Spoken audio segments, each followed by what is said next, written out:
Welcome everybody, this is Farah Holding channel. In this video I'm going to show you how to start investing for beginners. To get started investing, pick a strategy based on the amount you will invest, the timelines for your investment goals, and the amount of risk that makes sense for you.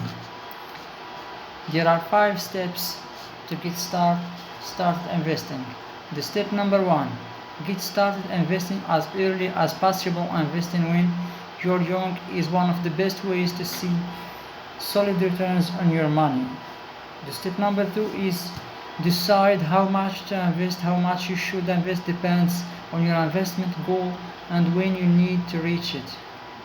The step number 3, open an investment account. You can invest for retirement in an individual retirement account like a traditional Roth.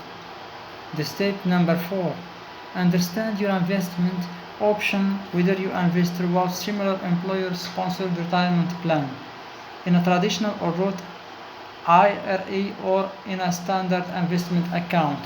You choose what to invest in.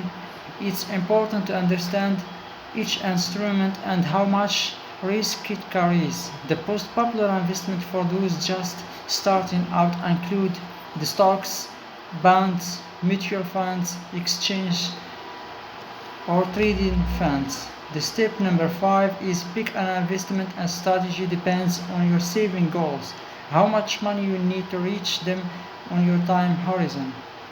Thank you for watching.